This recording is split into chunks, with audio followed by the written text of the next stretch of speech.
성도 여러분, 안녕하십니까?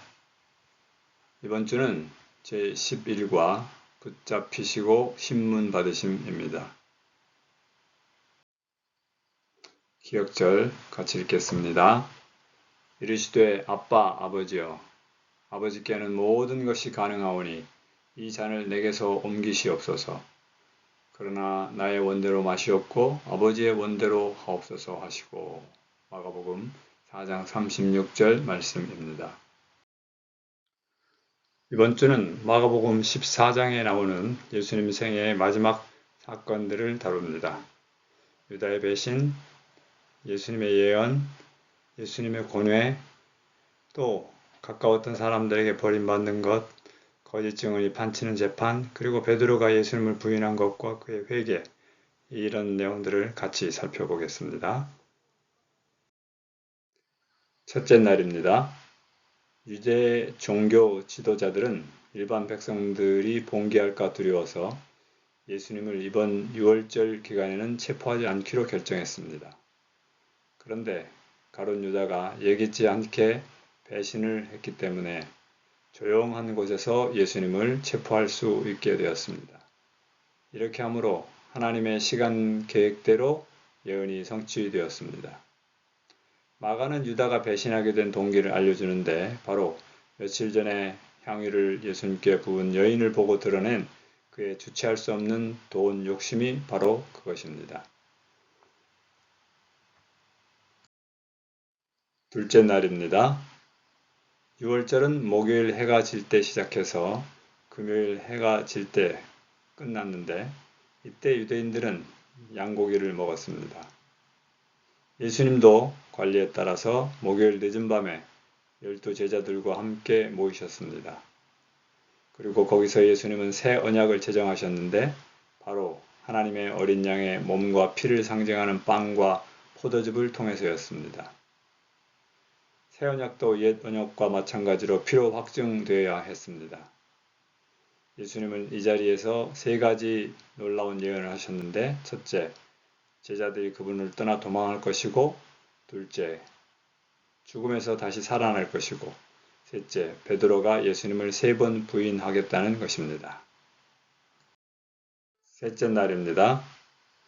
겟세마네 동산에 오신 예수님은 다른 제자들을 산 아래 남겨두시고 세 제자들과 함께 동산에 올라 기도하셨습니다.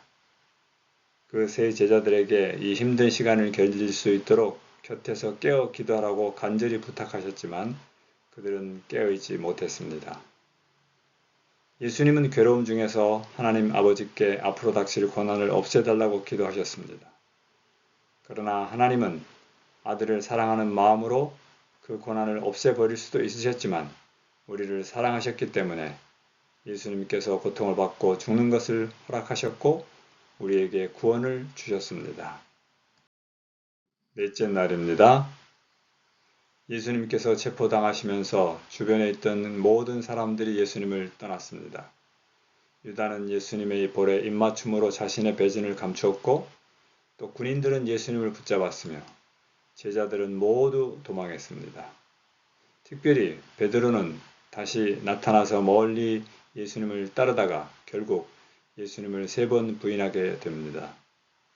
마가로 추정되는 어린 청년도 군인들에게 붙잡힐 뻔하면서 도망갔습니다. 다섯째 날입니다. 제사장들과 서기관들은 거짓말을 증언할 사람들을 고용했지만 예수님을 고발할 분명한 사유를 얻지 못했습니다.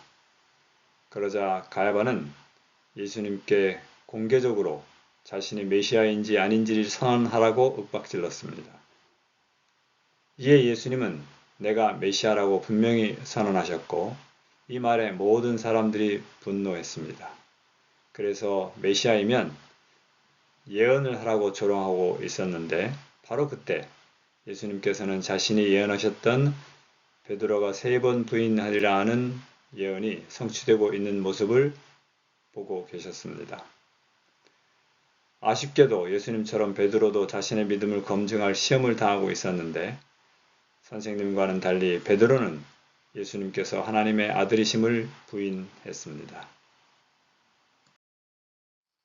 예수님은 우리가 길을 잃고 헤매는 동안 하늘나라에 머물기를 선택하지 않으셨습니다.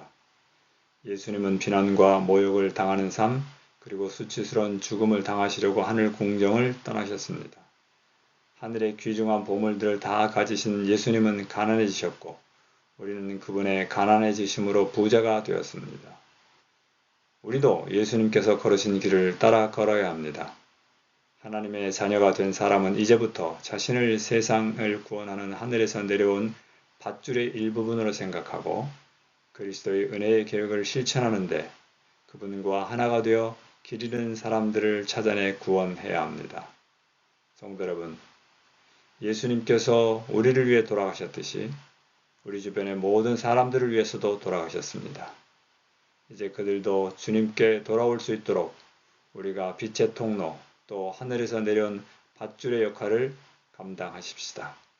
감사합니다.